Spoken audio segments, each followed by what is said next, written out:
बाबा का बुलडोजर तो सब जगह चलने को तैयार है, लेकिन बाबा के जो हाथ पैर तो IAS IPS ही, और वास्तव में अब एक बड़ा घड़ा है और उसको ठीक करना थोड़ा कठिन होता है। जैसे उदाहरण के रूप में आप देखते होंगे, बर्तन पकाने वाला वो लगाता है तो नंबर 1 के 50% 20% निकलते हैं, लेकिन आज के IAS PCS में तो 50-20% ढूंढने मुश्किल है। और ये पहले से बहुत ठीक हो रहे हैं, और आप लोग जागरूक हुए तो वास्तव में ठीक होंगे। और मैं यहाँ के DM को, SSP को भी कहूँगा कि भैया आप योगी की सरकार में काम करते हो, ये पत्रकार बता रहे हैं सरकारी ज़मीन कब्जा कर रहे हैं, तो आप कहाँ पर हो? क्या आप सोए हुए हो? और क्या लगता है कि योगी जी को लाके ही वहाँ दिखाना पड़ेगा ये कब्जा हो रहे हैं? आपको नहीं दिखाई देता? और योगी सब जगह देखने जाएंगे। आपको उस पर कार्रवाई करनी चाहिए बिना विलम्ब करे, और कोई आड़े आता है तो योगी जी तैयार खड़े हैं आपके साथ। योगी जी को बताओ कि रोक रहा है नेता कोई। माननीय सांसद जी, कॉलोनियों के रास्ते बनने से तो रोक देते हैं, लेकिन जो अवैध कॉलोनी बन रही है उन्हें नहीं रोकते। तो कोई साठगांठ होगी, और जब साठगांठ होती है नेताओं की तो फिर नेता साठगांठ को पुष्ट करने के लिए ऐसा करते हैं। उनको ऐसा काम नहीं करना चाहिए। उनको भाजपा ने सांसद बनाया है, और इसीलिए भाजपा की नीति रीति का उनको पालन करना चाहिए, और उनको ये नहीं सोचना चाहिए कि आप सदा सर्वदा सांसद रहोगे। ये जनता है, सब जानती है, और जो जनता का नहीं हुआ वो फिर जनता उसको नकार देती है, याद रखना। भाई मैं तो पहले भी कहीं कह चुका कि मुस्लिम यूनिवर्सिटी पाकिस्तानी एजेंट की यूनिवर्सिटी है, आतंकवाद पैदा करने की फैक्ट्री है, और ISI का अड्डा है, और जहाँ पर जो है आतंकवाद पैदा किया जाता हो वो यूनिवर्सिटी नहीं हो सकती, वो कहीं जो है आतंकवादियों की फैक्ट्री हो सकती है। भारत सरकार को इसको कड़ाई से कार्रवाई करनी चाहिए।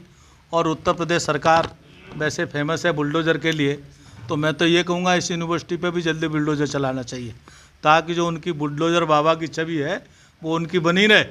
क्योंकि उत्तर प्रदेश आज इसी बात से पहचाना जाता है पूरे विश्व में कि यहाँ पर समाज विरोधी तत्वों के खिलाफ बुलडोज़र चल जाता है। तो मुस्लिम यूनिवर्सिटी पर बुलडोज़र चलाने में क्या दिक्कत है? उनको बिना विलम्ब करे चलाना चाहिए। आप राम राज्य की बात कहते हैं, मोदी जी भी राम राज्य लाना चाहते हैं, वो भी मतलब जो है बात करते हैं, लेकिन क्या जो जनप्रतिनिधि हैं उनसे क्या अपेक्षाएं पूरी हो पा रही हैं जनता की? जो राम राज्य की बात करते हैं, जो वर्तमान जनप्रतिनिधि हैं, क्या उनसे लगता है कि बात पूरी हो रही है? भाई आपकी बात ठीक है। जब सत्ता सुख होता है तो सत्ता में 2 दल होते हैं, एक पांडव दल होता है और कौरव दल होता है। एक कंस का होता है तो एक कृष्ण का होता है। तो यहाँ भी ऐसा ही हो गया। यहाँ का जो जनप्रतिनिधि हैं वो भी कंस के अवतार में हैं, या फिर कह लीजिए दुर्योधन के अवतार में हैं, और वो अपनी भूमिका अदा कर रहे हैं। आए दिनों उनकी वीडियो समाचार वास्तव में भाजपा के प्रतिकूल आते हैं।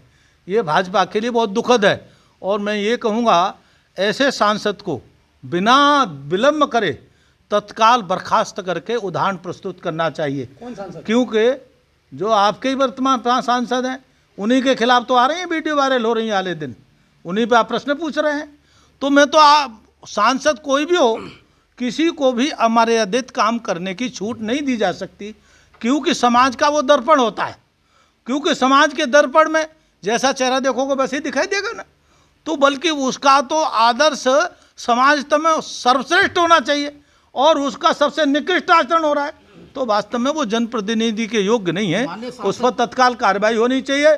और मैं तो ये कहूँगा कि अमित शाह जी कार्रवाई बड़े एक्सपर्ट हैं, तो अमित शाह जी को मैं कहूँगा बिना देर करे, आपके पास बहुत एजेंसियाँ हैं, CBI है, IB है, और उनके कार्यों की बिना देर करे, क्योंकि उन पर बहुत संगीन आरोप लग रहे हैं, महिलाओं के आरोप लग रहे हैं, भूमि संधि घोटालों के आरोप लग रहे हैं, और भी अनेकों आरोप लग रहे हैं। तो उनकी बिना विलम्ब करे IB CBI से जांच करानी चाहिए। और अगर जनता को विश्वास में लेना है, चुनाव निकट है, तो ये बहुत जरूरी है, कार्रवाई करनी चाहिए। अगर आप ये वीडियो YouTube पर देख रहे हैं तो हमारे चैनल को सब्सक्राइब करें और बेल आइकन को दबाना ना भूलें। अगर आप Facebook पर यह वीडियो देख रहे हैं तो हमारे पेज को लाइक करें।